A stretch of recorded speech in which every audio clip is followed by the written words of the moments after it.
성경을 통해서 보면 하나님께서 우리에게 주신 선물이 얼마나 많은지 모릅니다. 우리는 눈에 보이는 선물로 다들 고마워하지만 사실은 우리가 여기 공기가 없다고 생각해 봅시다. 그리고 오늘같이 이렇게 따뜻한 햇빛을 주는 태양이 있다는 것 자체만 해도 얼마나 감사하고, 그리고 또 우리가 마실 수 있는 물이 있고, 지금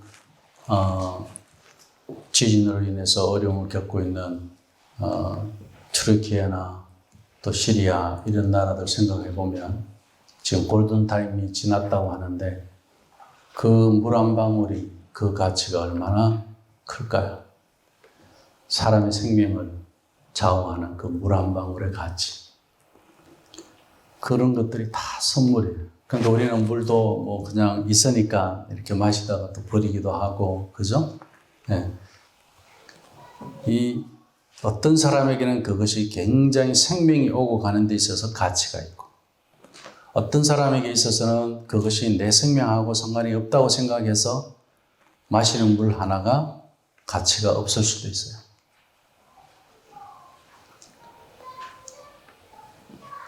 우리가 하나님 앞에 받는 선물은 내 생명과 직접 연결이 되어 있습니다. 그래서 가치가 있는 거예요.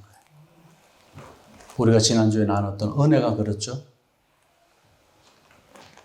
내 생명하고 직접 관계가 있습니다. 내가 그냥 이 땅에서 잠시 있다가 가는 그런 인생을, 내가 여기서 내 인생을 마음껏 다 살고 오래 살다가 가면은 그 다음 세상에 없는 줄 알고 착각하고 사는 사람들 많죠. 저 천국이 있고 지옥이 있다는 사실을 아는 사람은 영원한 생명에다가 걸고 살지 그냥 이 땅의 생명에만 걸고 사는 사람들이 아닙니다. 그러다 보니까 욕심을 부리다가도 그래, 뭐 이 땅에서 삶이 다가 아니니까 억울할 일도 그렇게 없어요. 그리고 또 천국에 가면 오히려 하나님 잘했다고 칭찬해 주시니까 그게 더 좋아. 그래서 화가 나는 일들도 이 땅에서는 화가 나는 일이지만 그 화나는 걸 가지고 우리가 하나님을 향해서 하나님이 얼마나 이 사실을 가지고 보시고 기뻐하실까 생각하면 내 마음이 오히려 화난 마음도 가라앉아요. 이러한 것들이 선물입니다. 하나님의 선물을 우리가 날마다 받을 수 있죠. 이 공기도 하나님의 선물로 우리가 받을 수 있는 것이지만 이 빛도 마찬가지고, 그죠? 이건 날마다 우리가 받는 선물, 시도 때도 없이 언제나 받을 수 있는 선물, 누구에게나 공평하게 주어진 선물, 이러한 것을 우리가 뭐라고 그러냐면 일반 계시라고 해요. 일반 계시. 네, 모든 사람들에게 다 동일하게. 그러나 오늘 우리가 나누고자 하는 이 하나님의 선물은 특별한 선물이에요. 그래서 특별 계시라고 그래요. 지난주에는 우리가 은혜에 대해서 함께 나눴고 그 은혜가 하나님의 선물이더라. 오늘은 용서가 하나님의 선물이더라. 그것을 시편 말씀을 통해서 우리가 같이 한번 나누고자 합니다. 다윗이 나이가 이제 많이 들었어요. 인생을 살 만큼 살았어요. 그러다 보니까 일생을 돌아보면서 시를 하나 쓴 겁니다. 그게 오늘 시편 103편이에요. 우리가 내 인생을 돌아보면서 지금 시를 하나 쓴다면 어떤 시를 쓸 수 있을까요? 연령에 따라서 차이가 나름대로 있을 겁니다. 우리 젊은이들은 미래를 이야기할 수 있겠죠? 또 우리 나이 드신 분들은 또 우리가 미래보다 언제가 더 많이 생각이 날까요? 과거가 많이 생각이 납니다. 그럼 앞으로 살 날보다 살아온 날이 길기 때문에 그때 내가 이렇게 산 것은 후회가 돼. 그때 내가 이렇게 산 것은 참 잘한 결정이었던 것 같아. 그러면서 인생을 후회하기도 하고 돌아보면서 또 만족해하기도 하고 그러면서 이제 얼마 남지 않는 그 시간을 보내는 것 같지만 그러나 또 젊은이 못지않게 소망이 있습니다. 왜냐하면 우리는 이 다음에 하나님의 나라, 진짜 나라, 천국이 있기 때문에 그렇습니다. 근데 천국이 없는 것처럼 사는 우리 그리스도인들 보면 너무너무 불쌍해요. 그게 어디에서 나타납니까? 이 땅에서 건강이 제일인 줄 알고, 이 땅에서 재물이 제일인 줄 알고, 이 땅에서 내가 갖는 지식이 명예가 제일인 줄 알고 그거 자랑하면서 사는 사람들. 예, 당연하죠. 왜요? 여기 있으면 사는 게 다인 줄 알기 때문에 그것만 보고 사는 거죠. 우리는 과거를 돌이켜본다면 나름대로 살아는 만큼 10살을 살았다면 10살을 사는 지난 과거를 한번 보세요. 15살을 살았다면 15살에 살았던 그 지난 과거를 돌아볼 줄 알아야 돼요. 어제를 모르면 안 돼요. 어제를 알아야 우리는 내일을 알 수가 있습니다. 그래서 다윗은 어제를 이야기하고 싶은 겁니다. 오늘 돌아보니까 다윗이 우리가 회고를 한다는 건 그 뜻이잖아요. 내가 라떼가 되어보겠다 그 말이잖아요. 오늘 이 다윗의 시편 103편은 라떼시입니다. 내가 살아보니까 이렇다. 그 이야기 하는 겁니다. 그래서 말년이 되어서 자기의 삶을 회고해 보니까 참 인생이라는 게 연약하더라. 유혹에도 쉽게 넘어가고 왕이라고 해서 힘이 있는 줄 알았는데 아니더라. 옷도 제대로 못 입고 맨발로 도망다니는 게 왕이었어요. 아들놈 때문에. 그죠? 그 왕의 자리를, 그냥 쫓겨나기도 해봤고. 힘이 있다고 그게 다가 아니더라. 남의 여자도 빼앗아도 봤어. 남편 있는 여자를 빼앗아도 봤어요. 권력이라는 그 힘을 가지고. 근데 그게 힘인 줄 알았는데 인간의 연약함이더라. 다윗은 어리석음이더라. 살아보니까 인간이 얼마나 연약하고 어리석은지 모르겠더라. 그러면서 오늘 우리가 같이 읽지는 못했지만 14절 말씀까지를 읽었죠. 14절 말씀에 보면 이는 그가 우리의 체질을 아시며 하나님이 다윗이 살아가는 걸 보고 야, 누구보다도 하나님 내 체질을 잘 알더라는 거예요. 나보다 더 하나님이 나의 체질을 잘 아신다. 이것은 내 습관을 잘 아신다는 이야기. 그리고 또 내 기질, 내 성격을 잘 아신다는 거예요. 네 양보 잘못하고 고집 부리고 내 그런 거 다 알아. 그렇기 때문에 다른 놈 너 한 방 맞았고 너는 두 방 맞아야 정신 차리는 거 내가 알아. 다른 놈은 내가 이렇게 한마디만 해도 알아듣는데 너는 10마디 해도 못 알아듣기 때문에 나는 또 다른 방법으로 사람마다 다르다는 이야기. 그 다윗에게는 다윗에 맞는 다스림 하나님의 훈련의 방법이 있었어요. 그래서 어떻게 합니까? 어릴 때부터 양치기 훈련을 시켰어요. 형들이 그렇게 있었지만 다윗을 통해서 그 양치는 훈련을 시킬 때 그걸 통해서 어떻게 했습니까? 골리앗을 때려잡을 수 있도록 준비시킨 거예요. 모든 시간들이, 모든 순간들이 그게 헛되지 않았다는 거예요. 지금 동준이가 농구공을 드리블하는 그것 자체가 언제 이게 하나님의 영광을 드러낼지 모른다는 이야기. 다윗이 물맷돌 던질 때 골리앗 때려잡을 줄 몰랐어요. 그 이야기. 지금 우리 아이가 글쓰기, 한국어 글쓰기 하나 하는데 아니면 내가 지금 그 공부하는 것 하나 자체가 얘가 지금 이 땅에 헛된 것을 쫓아가지 않고 믿음 안에서 이 공부를 하는 아이라면은 그 글씨 하나, 그 알아가는 지식 하나가 앞으로 하나님 나라를 위해서 어떻게 쓰임받을지 몰라요. 1등을 하나님 쓰시는 것이 아니라 하나님 안에서 알고 있는 그 지식을 하나님은 쓰시는 거예요.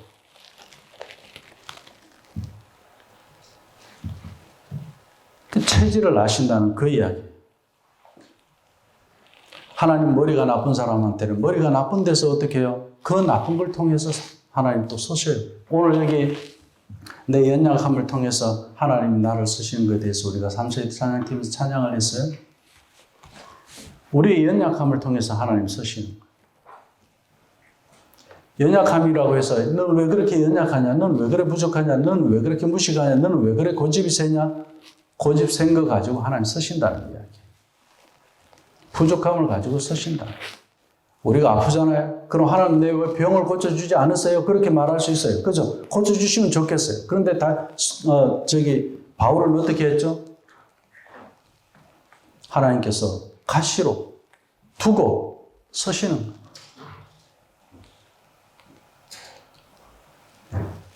하나님이 안 고쳐주시겠다는 건데.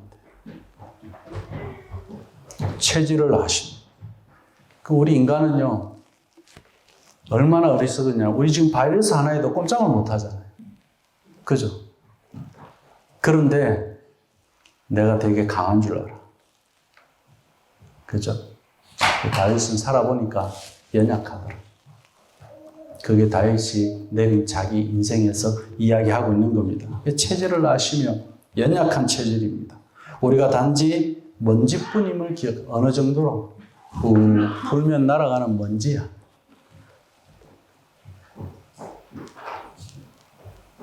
우리가 젊음을 자랑해봤자지. 지식을 자랑해봤자지. 힘을 자랑해봤자지. 돈을 자랑해봤자지. 먼지더라. 우리 사람이 먼지로 만들어졌잖아. 아유, 미스 코리아 돼봤자지. 아니면 몸짱이 되어봤자지. 그거 저같이 배 나온 몸이든 왕자 새겨진 복권이 된 몸이든 다 먼지예요, 먼지. 이것을 기억하십니다. 인생은 그 날이 풀과 같으며 그 영화가 들의 꽃과 같도다. 그것은 바람이 지나가면 없어지는 것들이다. 전도서에서 그러죠. 바람을 잡는 것 같더라. 인생. 어제도 우린 바람 잡다가 왔을지도 몰라요. 지난 한 주가 우린 바람 잡는 일로 그렇게 바쁘게 살았는지도 몰라요. 근데 다윗이 살아보니까 그거 다 연약한 인생들이 그렇게 사는 것들이 그렇게 사는 거더라. 그 이야기. 그 바람 잡으려고 그렇게 열심히 공부했고 그렇게 열심히 돈 벌었고 그렇게 열심히 살더라는 거예요. 그러나 다윗은 하나님의 은혜로 인해서 자기가 하나님께 죄를 용서받은 것만큼 큰 건 없더라는 거예요. 그 죄 용서받게 된 사실을 다윗이 기억을 하는 거예요. 우리가요, 과거를 회고하더라도 좋은 것만 좀 회고하면 좋잖아요. 근데 다윗은 지금 뭘 이야기하는 거예요? 자기가 다시 회고하고 싶지 않은 걸 말하는 거예요. 오늘 다윗이 우리가 읽었던 그 6절의 말씀에서 쭉 이야기하는 건 뭡니까? 죄 이야기잖아요, 죄. 이 다윗의 죄에서 우리가 제일 여러 가지 죄들이 있지만 그 중에도 우리가 특별히 기억하는 죄라면 어떤 겁니까? 다윗이 엄청나게 많이 울었죠. 하나님 앞에. 자기가 지금 그 죄 때문에. 그리고 자식까지 잃어버렸어요. 하나님이 그 죄의 대가로 자식을 데리고 가버렸어요. 자식의 생명을. 거기서 낳은 자식은 누굽니까? 우리아의 아내 밧세바예요. 그 밧세바를 취한 것에 대해서 다윗은 하나님 앞에 용서받았다는 것을 생각을 한 거예요. 이것 때문에 얼마나 기도했습니까? 그 자식의 죽음을 두고 그 죄값을 치러야 하는 것 때문에 밤을 새워서 기도했고 침상이 젖을 정도였고 심지어 침상이 뜰 정도였어요. 다윗은 그런 것뿐만 아니라 다윗은 심지어 어느 정도로 이야기합니까? 다윗 자신이 자기는 천국에 가면 눈물병이 있다 그러잖아요. 따로.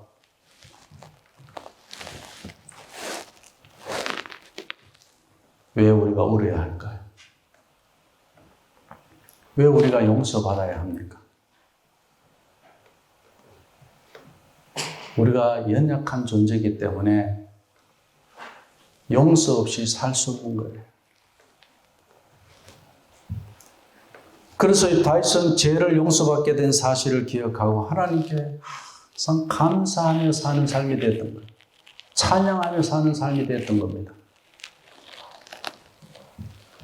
용서받아본 경험이 있습니까? 보통 우리 아이들 뭐 잘못해서 벌 썼을 때 그때 뭐 잘못한 거 그래 이번에 내가 용서할 테니까 다음에 하지만 그런 용서만 받아도 우리 기분 좋잖아요. 그죠? 만약에 지금 재판을 받고 있는 사람이 징역을 1년을 살아야 돼. 그런데 안 살아도 된다고 용서를 하고 내보내주면은 그 기분 얼마나 좋겠어요. 그죠? 오늘 말씀에서 나오는 이 용서는 그런 용서와는 전혀 다른 거예요. 사람으로부터 받아본 용서 말고 하나님으로부터 받아본 용서의 경험이 있느냐는 이야기예요.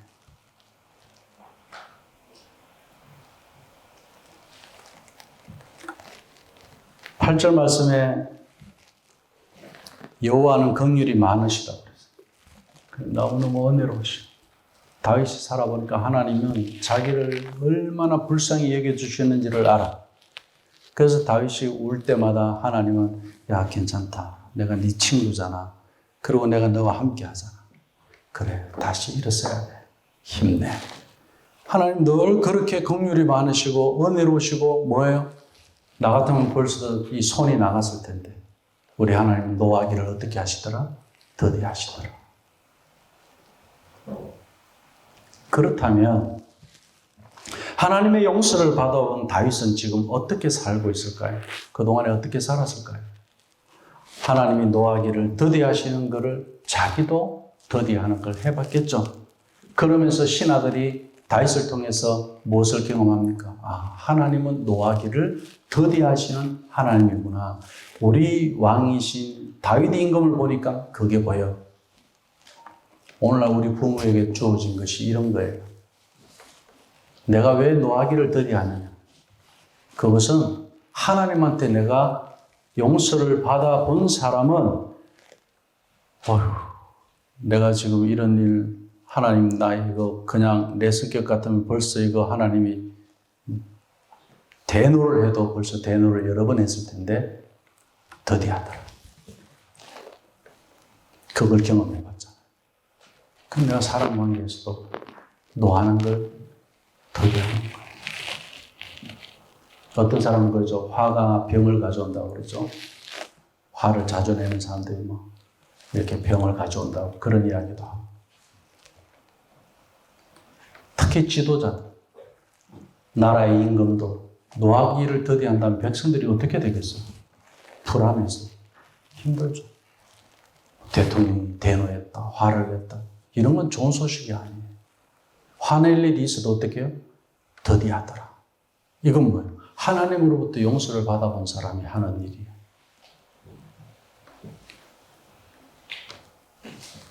인자하심이 풍부하시다. 다윗이 지금까지 살아온 신하 중에도 좋은 사람들 많았어요. 그리고 또 다윗을 또 존중하고 따르는 사람들 중에도 좋은 사람들이 정말 많았어요. 그런데 누구보다도 하나님은 그들보다 더 인자하고 또 하나님의 그 인자하심 풍성하고 긍휼이 많고 은혜로우시고 그리고 노하기를 더디하시는 분은 하나님 외에는 없더라. 그러면서 감사하고 찬양하니 어떻게 해요? 나도 그렇게 되는 거예요. 우리가 왜 감사하고 찬양하는 게 중요하냐면요. 제가 뭐 이렇게 우리 3세대 찬양팀처럼 찬양팀도 해봤어요. 그리고 우리 성가대처럼 성가대도 해봤어요. 찬양의 가사의 은혜를 받는 게 얼마나 감사한지 몰라요. 목회자가 설교를 준비하면서 은혜 받는 것 이상으로 감사해요. 가사 하나하나가 얼마나 그 안에 엑기스가 있어요. 그죠? 내 마음을 감동시키기에 충분해. 그 가사 자체가. 그런데 거기다 곡까지 붙여놨어. 그러니 이 감동이 없을 수가 없어요. 그리고 제일 찬양할 때 뭐가 많은 다윗처럼 그거예요. 내가 하나님 앞에 죄 용서받는 그 은혜가 얼마나 큰. 그 다윗이 감사하고 찬양하는 건 다른 건 아닐게요. 이 기분이었지 않았을까 싶어요. 설교를 준비할 때도 하면서 늘 나를 치고 나를 돌아보고 회개하게 하시는 것처럼 우리 찬양팀들에게는 어떻게 해요? 늘 나를 보고 나를 치고 나를 회개하는 거예요. 저 고백이기까지는 찬양 고백이잖아. 그죠? 그냥 내가 아무 생각 없이 가사 이렇게 부르는 거 아니잖아요. 그건 저기 뭐 발표회 하든지 가수들이 뭐 TV에 나가서 하는 건 뭐 그렇다 치더라도. 근데 그 사람들도 은혜를 받더라고요. 막 감동을 하고, 그죠? 눈물을 흘리고, 막 박수를 치고 그래요. 하물며 하나님을 찬양하는 노래 속에 그 감사와 찬양이 있는데 내 안에 왜 변화가 일어나지 않을까요? 가사 그 자체만 해도. 다윗은 지금 그 이야기하는 거예요. 자신의 일생 동안 함께 해주신 하나님의 그 긍휼하심과 은혜를 돌이켜보니까 일평생 하나님을 찬양하지 않을 수가 없는, 그걸 결심하는 다윗이죠. 내가 또 결심할 수밖에 없다. 돌아보고 또 돌아봐도 내가 감사와 찬양할 것밖에 없다는, 그게 인생의 결론. 다윗 사람. 그러면은 자, 다윗의 고백대로 이야기한다면은 지금 내가 감사하고 찬양하는 것은 돌아보면서 하나님 앞에 더 많은 감사와 찬양을 드릴 수 있는 것은 하나님 앞에 용서를 많이 받아본 사람들이라. 다시 말하면 하나님 앞에 용서라는 선물을 많이 받아본 사람. 그러니 내가 어떻게 해요? 다른 사람 용서하는 데 있어서도 우리가요, 성경에서 이야기하는 화해나 용서에 대해서 세상 사람들이 그래, 뭐, 그래, 괜찮아. 그거 나는 가식이라서 별로 안 좋아해. 그리고 뭐 말로, 그래, 전에 그런 거 다 이해해. 죄송합니다. 잘못해서. 오케이, 다음부터 우리 뭐, 그럼 괜찮으면 되지 뭐. 좋은 게 좋아. 저는 하는 그대로를 봐주고 기다려주는 게 용서라고 생각해요. 하나님 노하기를 더디하시고. 지금 그렇잖아요. 다윗이 그런 모습을 보여줘요. 자기가 하나님 앞에 이미 용서를 받았잖아요. 그리고 하나님이 여전히 그 용서의 모습으로 나를 대해주셔요. 우리 믿음의 사람들도 똑같아요. 내가 꼭 만나서 화해를 해야 되냐 안 해야 되느냐, 그런 인간적인 가식에 우리가 부담을 갖지 마세요. 저는 거기에 여러 번 사과도 받아보고 사과도 해봤지만 거긴 진실이 없어요. 그건 사람의 지혜일 뿐입니다. 세상 사람들 술 마시면서 그래, 우리 이제 다음부터 다음에 안 그렇게 되나요? 그거는 장담 못할 일이죠. 기다려줘. 그것이 용서예요. 노하지 않는 것, 그것이 용서예요. 내가 긍휼을 베풀어 주는 것, 그것이 용서예요.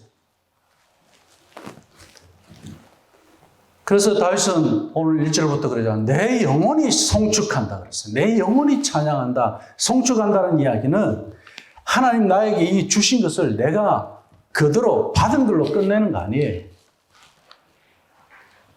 받은 걸로 내가 감사하는 정도가 아니야. 용서 받은 걸로 내가 감사하는 정도가 아니라 이거 하나님 주신 그대로를 내가 하나님 앞에 다시 돌려드리고 싶은 거예요. 그게 송축이에요. 찬양의 단계가 훨씬 더 높은 거예요. 그러다 보니까 어떻게, 우리가 몸으로 찬양하고 입술로 찬양하는 것 같지만 내 입술로 고백하는 것 같지만 어떻게, 영으로 찬양하는 게 어떤 거냐? 영으로 찬양하는 거예요. 하나님이 나에게 주신 결심들이고 하나님이 나에게 주신 인격들이고 하나님이 나에게 주신 은혜들이고 그것을 고백하고 드려지는 거예요. 내 속에 있는 것들아 다 그의 거룩한 이름을 송축하라. 내 안의 것까지 다 드러내서 하나님 앞에 돌려드리는 것. 내 영혼아 여호와를 송축하며 그의 모든 은택을 잊지 말지어다. 내 영을 향하여 선포를 하는 거예요. 잊으면 안 된다. 우리 사람들은요, 잘 잊어요. 그리고 우리 사람들은요, 내 잘 속아. 제가 늘 말씀드리지만 뭐 뇌과학자들도 그렇게 이야기해요. 뇌는 게으르다 그래요. 제가 금식으로 들어간다고 내 스스로 생각을 하잖아요. 내 몸이 알아. 그 자기가 준비를 해요. 그래서 내가 그걸 알아. 근데 안 하던 사람이 할 때는 어떨까요? 내가 못 받아들여. 그럼 죽지 않을까? 문제가 생기지 않을까? 한 번도 안 해봤는데. 내 뇌가 계속 못하게 만들어요. 돌아가요. 뇌는 익숙한데 익숙하게 돼 있어요. 그래서 내가 습관이라는 것도 영성이야. 다시 말하면 다윗은 지금 감사가 익숙한 거예요. 영어로 하나님을 찬양하는 게 다윗에겐 익숙한 거예요. 우린 지금 어디에 익숙합니까?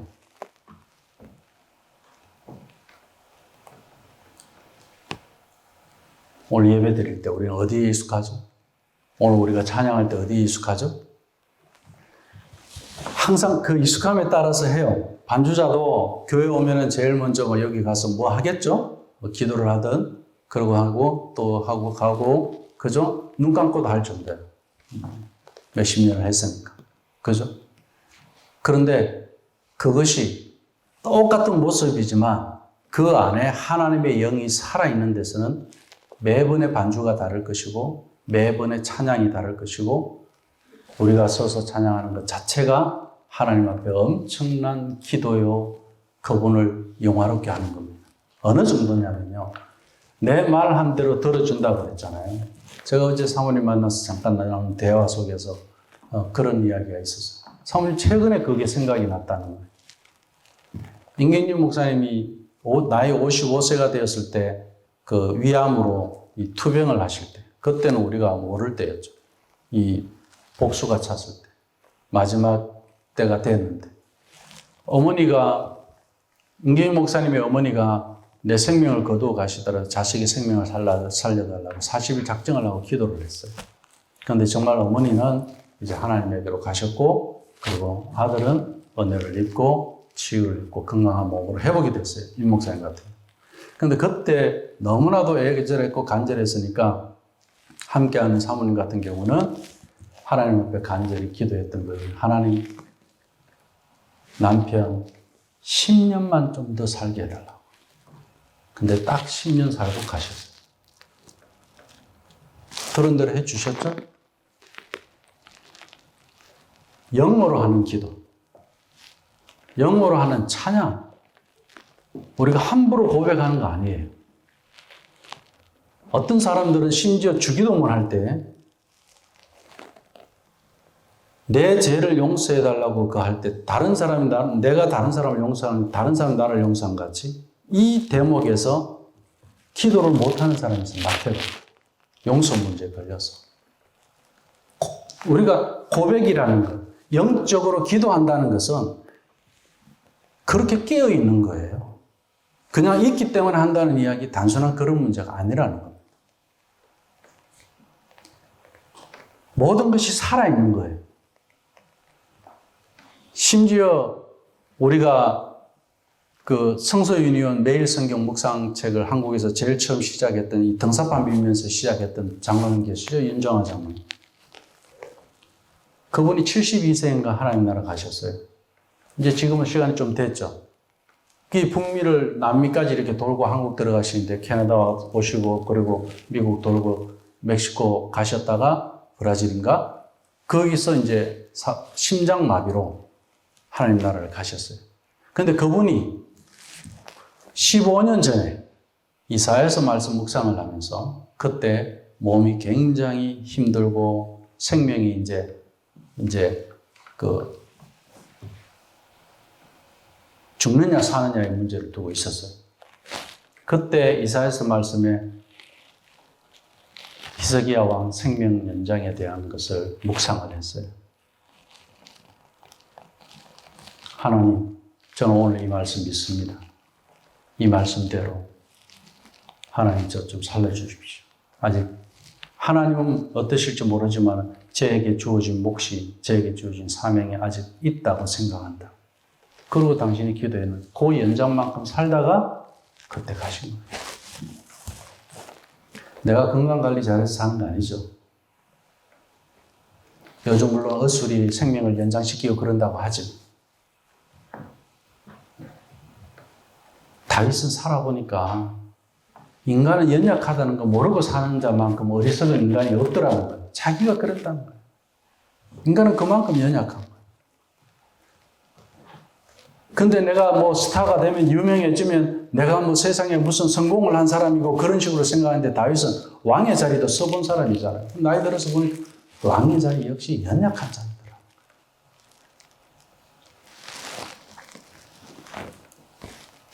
3절 말씀, 그가 내 모든 죄악을 사하시며 내 모든 병을 고치시며 내 생명을 파멸해서 속량하시고. 하나님은 이런 분이 인자와 긍휼로 관을 씌우시고 좋은 것으로 내 소원을 만족하게 하사 내 청춘을 독수리같이 새롭게 하시는도다. 다윗은 죄인을 향하신 하나님의 그 크신 자비와 그 긍휼이 심지어 내 몸의 아픈 병까지도 하나님께서 간섭하신다는 것을 알았습니다. 굉장히 다윗은 자기 삶을 통해서 하나님의 그 신실하심과 자비하심을 확인할 수 있었습니다. 그래서 다윗이 이렇게 고백했죠. 11절 말씀, 하늘이 땅 위에 높이 있는 것처럼, 하늘이 땅 위에 높이 있는 것처럼 주의 자비가 그를 경외하는 자 위에 크시도다 그랬어요. 다윗은 여호와를 경외하는 것이 무엇인지 알았어요. 죄를 용서받아본 경험이 있는 사람이 여호와를 경외할 줄 알아요. 하나님 앞에 예배하는 자세가 다르고요. 찬양하는 자세가 다르고요. 기도하는 자세가 다르고. 저는 우리 예천교회에서 대표기도 하시는 분들이 종이 처음부터 옛날부터 써서 하는 그거를 했을 때 이런 좋은 결과들을 가져오는지 나는 몰랐어요. 미리 기도로 준비해서 이 공적인 기도를 하나님 앞에 먼저 내가 고백하고 그렇게 기도해보고 하나님 앞에 우리 공적인 이 기도의 자리에 서서 한다는 게 얼마나 중요하냐. 그냥 내 순서라고 나가서 그냥 나가서 하는 그런 게 아니라 먼저 하나님 앞에 나를 두고 기도해보고 공동체를 두고 먼저 기도해보고 와서 공동체를 향해서 그 기도가 선포될 때 그 기도의 힘은 크다는 거예요. 그 기도대로 우리 다 들어주셨어요. 하나님. 예배 중에 공적으로 기도하는 것 중에 아직도 남아있는 것 있지만 기도대로 되고 있잖아요. 얼마나 감사한 일입니까? 여호와를 경외하는 자들의 모습이라 생각합니다. 하나님의 언택, 자비, 용서, 병고침까지 인자와 긍휼과 소원의 만족까지 독수리 같이 새롭게 하시면 이 모든 것들이 다 하나님의 선물이더라.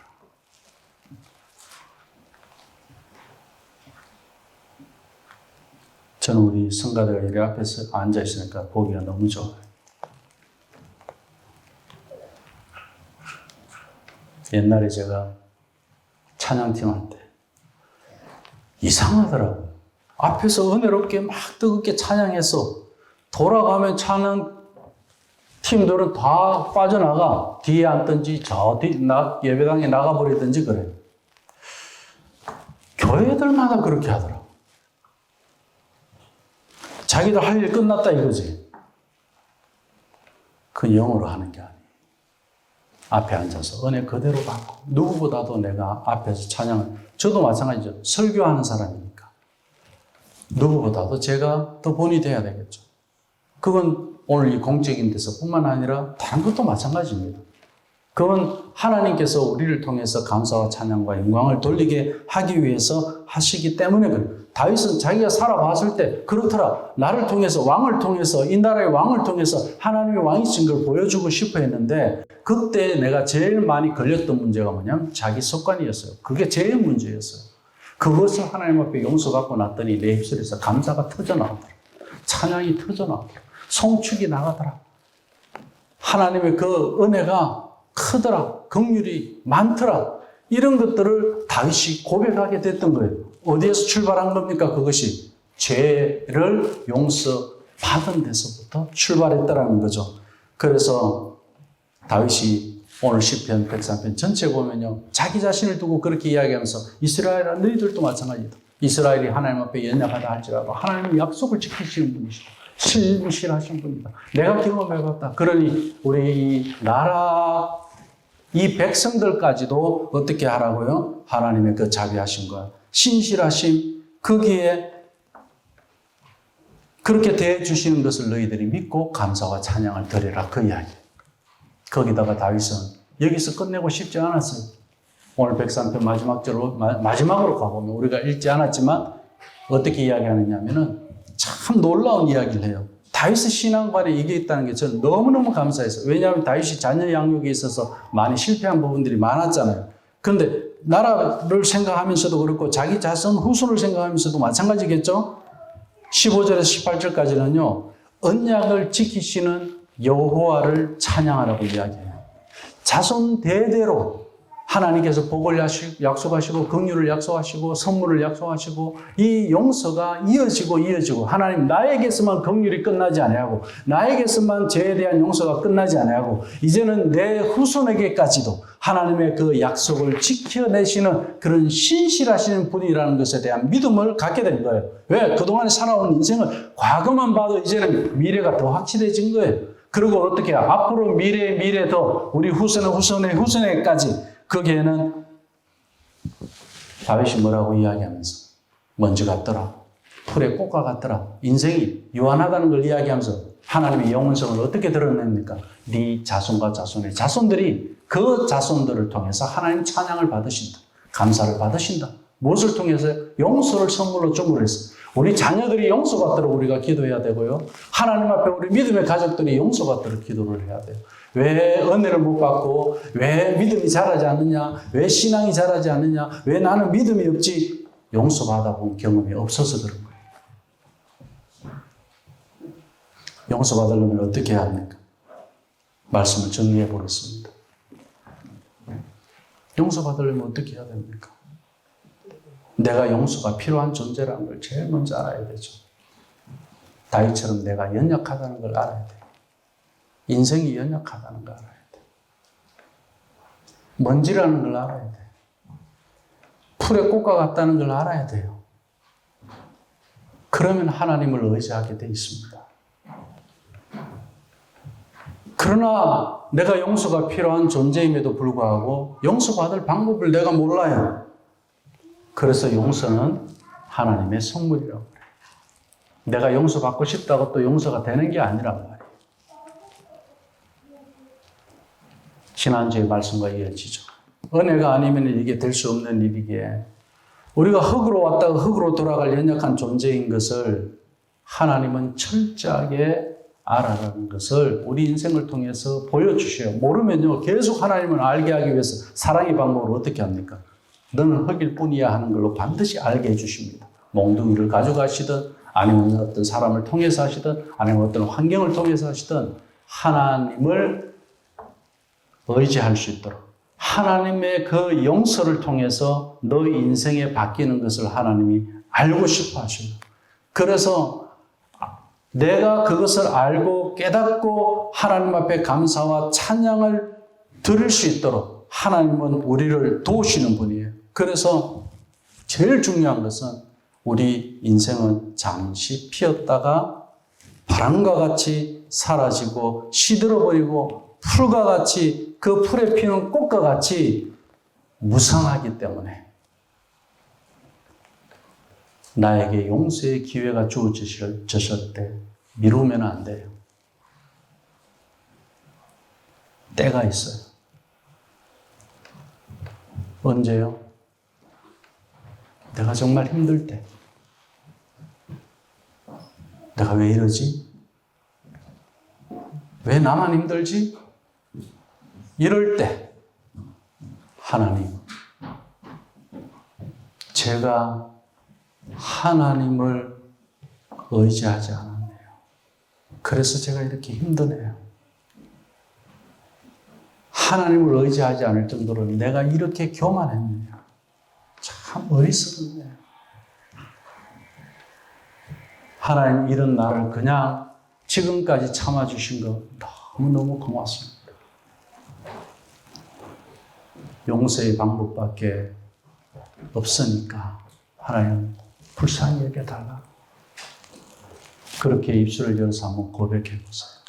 성령의 놀라운 은혜가 임하는 줄로 믿습니다. 말씀대로 해보면요, 역사가 나타나. 심지어 어느 정도냐면은 이건 그냥 가벼운 간증으로 한번 들어주세요.